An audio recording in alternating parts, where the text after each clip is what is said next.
चले। Good morning all of you. Today we will read about English grammar. Topic my narration and part 7. जैसा कि हम लोगों ने पिछले टॉपिक में हम लोगों ने पार्ट 6 में इंट्रोगेटिव सेंटेंस पूछा और उसे सीखेंगे और उन इंट्रोगेटिव सेंटेंस में हमने कितने काइंड पढ़ा और किस किस काइंड में क्या क्या कंडीशन होती है, कैसे हम डायरेक्ट से इनडायरेक्ट बदले, ये सब हम लोगों ने सीख लिया। अब नेक्स्ट टॉपिक हमारी आती है इंपरेटिव सेंटेंस। और सेंटेंस इंपरेटिव सेंटेंस हिंदी में इसे बोलते हैं आज्ञा सूचक वाक्य। देखते हैं इसकी डेफिनेशन देखेंगे, इसको हम लोग सीखेंगे, फिर उसके बाद उसके रूल को जानेंगे और रूल में किस रूल को कहां अप्लाई करेंगे, कौन से डायरेक्ट नरेशन को किस तरह से बदलेंगे, ये सब चीजें हम आज सीखेंगे। बेटा इस जानकारी को देने से पहले मैं आपको बता दूं इंपरेटिव सेंटेंस से मैक्सिमम क्वेश्चन पुटअप किए जाते हैं और जो हमारे आसपास लोग होते हैं वो लोग भी इसे पूछते हैं। तो हम सबसे पहले इंपरेटिव सेंटेंस पढ़ेंगे। इन सेंटेंस में दो तरह का होता है, तो नॉर्मल जो हम आज पढ़ेंगे, उसके बाद हम एक लेट वाला यूज बताएंगे जिसे ही ज्यादातर लोग पूछते हैं एग्जाम्स में भी, किसी भी टाइप के एग्जाम होंगे उस एग्जाम में उसे जरूर पुटअप किए जाएंगे। तो इसलिए हमें ये बहुत ही अच्छे ढंग से पढ़ना है और पढ़ने के साथ साथ हमें इसे अच्छे से अपने व्यवहार या अपने मन मस्तिष्क में उतारना है। तो चलिए देख चलते हैं हम आपको इंपरेटिव सेंटेंस। सबसे पहले हम डेफिनेशन देखते हैं। A sentence that express a request, command, order, advice, suggestion, etc. It's called imperative sentence।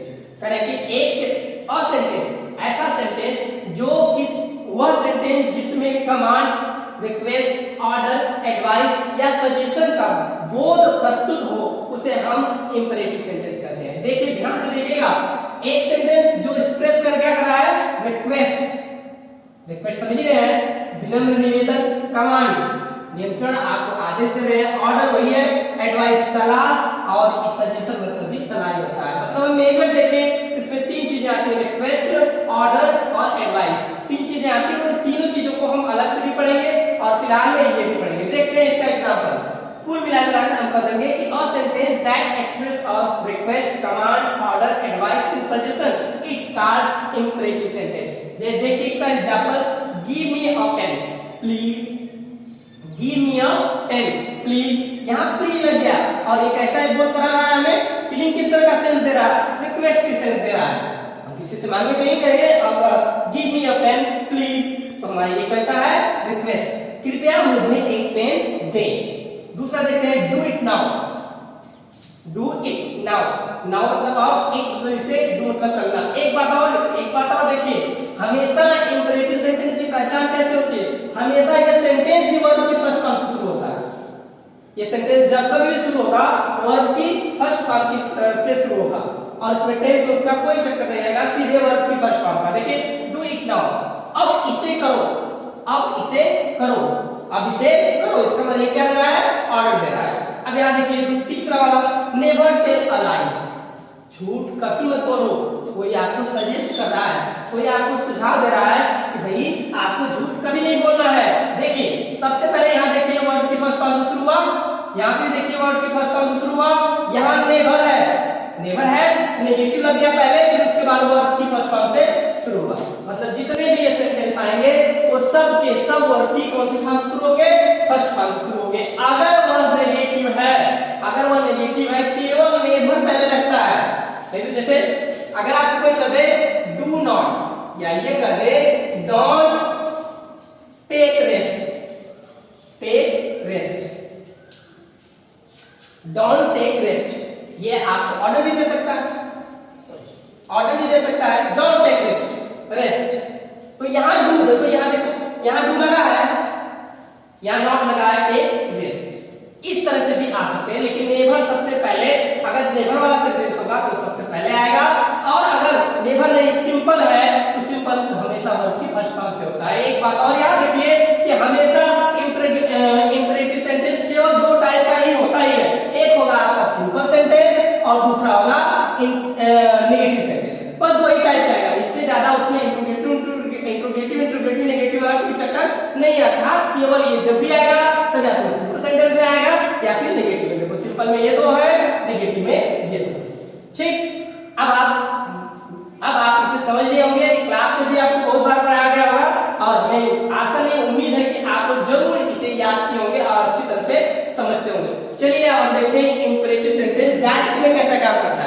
Direct narration में कैसे काम करता है हम पहले उसको देखेंगे, फिर उसके एग्जांपल्स को देखेंगे और चेंज करने के फार्मूले अप्लाई करेंगे। देखते हैं rule number first, when the direct narration's reported work came with the imperative sentence, then indirect narration we will change it। कहा गया जब कभी डायरेक्ट नरेशन का रिपोर्टिंग वर्क किसमें आए, इंपरेटिव सेंटेंस में आए। जब कभी डायरेक्ट नरेशन का रिपोर्टेड वर्क किसमें आए, इंपरेटिव सेंटेंस में आए, तब इनडायरेक्ट नरेशन में हम किस प्रकार से बदलेंगे। वर्क बदलने के लिए सबसे पहले हमारा पहला रूल है आपका, reporting work side will change the sense of imperative sentence. यहां तक थोड़ा सा वापस हम फिर से आ जाते हैं बेटा, यहां देखिए कि इंपरेटिव सेंटेंस में मैक्सिमम जो है सेंस पे डिपेंड होता है। हमें किसी भी इंपरेटिव सेंटेंस को उसके सेंस को जरूर निकालना है, जैसे कि हमने यहां सेंस निकाला है, रिक्वेस्ट है, सजेशन है, ऑर्डर है। इस तरह से हर एक सेंटेंस को आपको सेंस निकालना पड़ेगा, तब जाकर आप इसे कर पाएंगे, अदरवाइज नहीं कर पाएंगे। तो सबसे पहले सेंस निकालने के लिए हमें इंपरेटिव सेंटेंस के वाक्य को समझ लेना होगा, तब जाकर निकालेंगे। देखिए यहाँ पे a reporting verb said will change the sense of imperative sentence। Example में देख लीजिए, अगर कोई सेंटेंस डायरेक्ट नरेशन के रिपोर्टिंग वर्क का कोई सेंटेंस में कैसी फीलिंग होती है, ऑर्डर की फीलिंग होती है। जैसे मानो कि ये वाला ऑर्डर की अगर फीलिंग आती है, तो जब हम रिपोर्टिंग वर्क के साइड को चेंज करेंगे तो उसी ऑर्डर में हम ईडी जोड़ देंगे। उसी ऑर्डर फील हो रहा है उसमें ईडी जोड़ देंगे तो वो क्या बन जाएगा, ऑर्डर बन जाएगा। अगर वही रिक्वेस्ट फील करा रहा है, जैसे ये वाला रिक्वेस्ट फील करा रहा है, जैसे give me a pen please, request feel करा रहा है, तो उसी रिक्वेस्ट में ईडी जोड़ देंगे और हो जाएगा रिक्वेस्टेड। और उसी तरह अगर बेग करता है तो उसमें बेग हो जाएगा, एडवाइस कर रहा है तो उसमें एडवाइस हो जाएगा। मतलब जितने भी आपके सेंटेंस आएंगे उन सेंटेंस की जो सेंस होगा, उस सेंस में हम रिपोर्टिंग वर्क के साइड को उसी में ईडी जोड़कर बना देंगे, जैसे कि ऑर्डर है, रिक्वेस्टेड है, बेग है, एडवाइस है, ईटीसी। तो पहला काम हमें क्या करना है, साइड के सेंस में, मतलब रिपोर्टेड वर्ड के सेंस में साइड को क्या करना है, ईडी जोड़ देना, हो जाएगा ऑर्डर रिक्वेस्टेड। दूसरा काम देखो बेटा, बड़ा मजेदार है, बड़ा आराम से आपको आ जाएगा। Reported work and reporting work and reported work joint with the infinitive. ध्यान रखना, अभी हम लोगों ने सिंपल में दैट पढ़ा, सिंपल में जोड़ने के लिए दैट पढ़ा। इंट्रोगेटिव के फर्स्ट टाइप में हम लोगों ने इट पढ़ा, सेकंड टाइप में हम लोगों ने इंट्रोगेटिव वर्ड पढ़ा। इंपरेटिव सेंटेंस में अब हमें कंजंक्शन की जरूरत नहीं, बल्कि किसकी जरूरत है, इंफिनिटिव की। इंफिनिटिव कौन सा रहेगा, टू। अब हम उसे टू से जोड़ेंगे। थर्ड वाला रूल देखो, reported work and reported work sentence will put on the same but pronoun will change.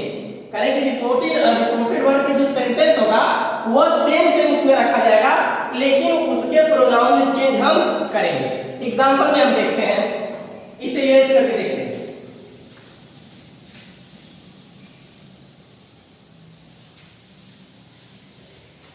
आप इसे आराम से देखिएगा, बहुत अच्छा है, आराम से कर भी लेंगे, कोई प्रॉब्लम नहीं होगी। अगर कोई प्रॉब्लम होगी तो फिर अगली बार आप लोग पूछ सकते हैं, बता लेंगे। फिर से हम डाउट क्लास एक दिन चलाएंगे पूरे नरेशन का, जिसको जो प्रॉब्लम होगी वो नरेशन में कोई भी प्रॉब्लम होगी वो पूछे, उसी के बारे में बताएंगे आपको। एग्जांपल देखते हैं डायरेक्ट नरेशन में, माय फादर सैड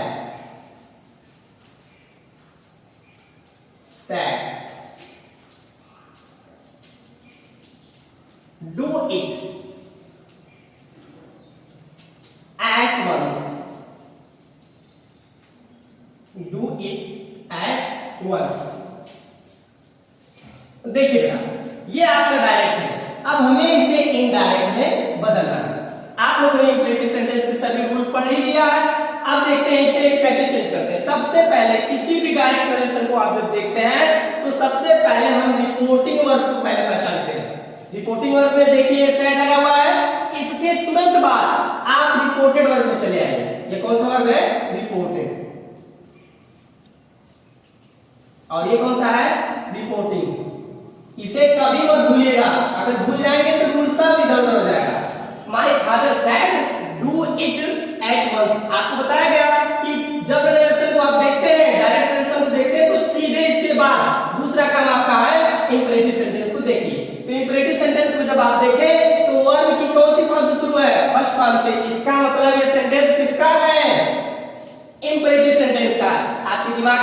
सेंटेंस का सिंपल मेथड आपको आ गया और ये जितने रूल है सब के सब इसमें अप्लाई करिए, आपका काम हो जाएगा। अब चेंज करेंगे हम तो माय फादर, देखिएगा माय फादर यहाँ हो गया, यहाँ तक हो गया। पहला रूल हमारा क्या करना है, रिपोर्टिंग और के सैड को किसमें चेंज करेंगे, इंपरेटिव सेंटेंस के सेंस के अनुसार चेंज करेंगे। तो सेंस हमारा यही सब बनेगा। तो सेंस में हम समझते हैं, देखते हैं यहाँ डू इट एट वंस, इसे तुरंत करो। कौन कहा, पापा कहे, मेरे पिताजी कहे। इसका मतलब उन्होंने हमें ऑर्डर दिया होगा ना, क्योंकि तुम एट वंस लगा हुआ है, ऑर्डर दिया होंगे तो हम उसे ऑर्डर करेंगे, क्योंकि सेंस नहीं बदलना है, सैड को सेंस में बदलना है। तो हो जाएगा ऑर्डर में, फिर हमें क्या जोड़ना है, ईडी जोड़ देने, हो जाएगा ऑर्डर। अब ये काम तो पहला वाला हम लोगों ने कर रखा, ऑर्डर हमने लगा लिया। अब आ गया दूसरा काम। दूसरा काम हमें करना है reporting verb and reported verb join with the infinitive to. अब इंफिनिटिव टू से जोड़ना है, बस यहां लगा दो टू, इंफिनिटिव टू लगा दीजिए। अब सेम पुट रखना है, सेम चीजें हमें रख देनी है। क्या करना है, डू, डू हो गया, हो गया इट, क्या हो गया एट, क्या हो गया वंस। अब यहाँ पे जो सेंटेंस में डबल इन्वर्टेड कॉमा था वो रिमूव होकर अब फुल स्टॉप में लग जाएगा। एक और एग्जांपल हम देखते हैं इसी को समझने के लिए, एक और एग्जांपल, फिर भी इसे आप समझते रहिएगा। देखिएगा डायरेक्ट में, they said to me,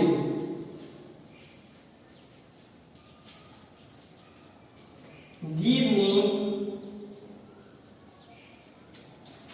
a glass of water, double inverted comma close. देखिए give me a glass of water, यहां प्लीज लगा देते हैं, please, double inverted comma close. अब इसे चेंज करेंगे। देखिए बेटा, ये हो गया आपका रिपोर्टिंग और ये आपका हो गया रिपोर्टेड। यहाँ ऑलरेडी प्लीज लगा हुआ है, तो सेंस हमारा क्या हो जाएगा, रिक्वेस्टेड। क्या हो जाएगा, रिक्वेस्टेड। तो हम बदलेंगे इसे, दे सैड क्या हो जाएगा, रिक्वेस्टेड। किससे रिक्वेस्ट किए, मुझसे रिक्वेस्ट किए। दोनों को जोड़ेंगे किससे, टू से। अब यहाँ आ गया गिव, वर्ब की कौन सी फॉर्म, वर्ब की फर्स्ट फॉर्म, तो हम गिव को रख लेते हैं गिव, इसमें तो कोई परिवर्तन करना ही नहीं है। यहां देखिए मी, मी आ गया प्रोनाउन, क्या आ गया प्रोनाउन। तो पहले याद रखिए, आपने केस का टेबल पढ़ा होगा, तो आपको मिला होगा मी। ऑब्जेक्टिव केस पे यहां होता है माइन, पॉसेसिव केस पे, पॉसेसिव केस में ही माइन बनता है, और उसका सब्जेक्टिव और नॉमिनेटिव केस होता है आई। अब आप देखिए ये इसी के घर का है, मतलब कि फर्स्ट पर्सन का है, आई, माई, माई, मी। तो हमारा कहां पर है, ऑब्जेक्ट पे है, इसलिए ऑब्जेक्टिव केस का यहां है मी। लेकिन हम मी से तो निकाल नहीं पाएंगे, इसलिए हम वापस आएंगे इनके मूलभूत पर। ये मूल यही थे ना, आई थे, तो आई कौन सा पर्सन है, पहला पर्सन है, और पहला पर्सन है यहाँ पे आ जाइए अपने फॉर्मूले पे। पहले पर्सन के लिए किसके अनुसार, सब्जेक्ट के अनुसार। कौन से सब्जेक्ट, रिपोर्टिंग वर्ब के सब्जेक्ट। तो रिपोर्टिंग वर्ब का सब्जेक्ट क्या है, दे, क्या है, दे। तो दे का लास्ट पॉइंट, मतलब दे का, जब हम केस में फिर से जाएंगे तो दे को देखो इस तरह होता है, दे, देयर, और इसी में देयर भी होता है। अब इसका थर्ड, इसमें जो ऑब्जेक्टिव होता है वो देम होता है। आपको जिनको याद होगा वो समझ गए होंगे कि यहाँ पे सब्जेक्टिव को दे मिलता है, और पॉसेसिव पे आकर देयर हो जाता है, या देयर होता है, और ऑब्जेक्टिव पे क्या हो जाएगा, दे हो जाएगा। ध्यान देना बेटा, ये ऑब्जेक्टिव केस है। ऑब्जेक्टिव से हमने अपने आप निकाल दिया सब्जेक्टिव, सब्जेक्टिव से हमने यहाँ आ गए, इस फॉर्मूले से हमने सब्जेक्ट मतलब स्कोप आ गए, तो हमारा जिसमें हमें वो चीज मिली थी उसी में ले जाएंगे। तो हम यहाँ पे ले आए दे, फिर वापस गए देयर, फिर वापस आए देम। इसलिए ये दोनों ऑब्जेक्टिव थे, तो हमारा ऑब्जेक्ट के स्थान पे रखना है, तो हम ऑब्जेक्टिव को लेंगे, इसलिए यहाँ लेकर आ गए, क्या हो जाएगा, देम। यहाँ क्या रखा जाएगा, देम। फिर उसके बाद ग्लास, ग्लास ऑफ वाटर, बस यहाँ फुल स्टॉप। अब प्लीज, अब बात आती है कुछ लोगों के मन में बैठा होगा कि ये सर प्लीज था, वो प्लीज कहाँ गया। अरे बेटा ये प्लीज जो था वो प्लीज ही तो सेंस था, और वो सेंस किसमें बदल गया, रिक्वेस्टेड में बदल गया, इसलिए ये प्लीज यहाँ आ गया। अब इस प्लीज के यहाँ कहानी खत्म, यहाँ से निकल गया। अब ये बन गया हमारा इनडायरेक्ट रिलेशन में, they requested me to give them, a glass of water।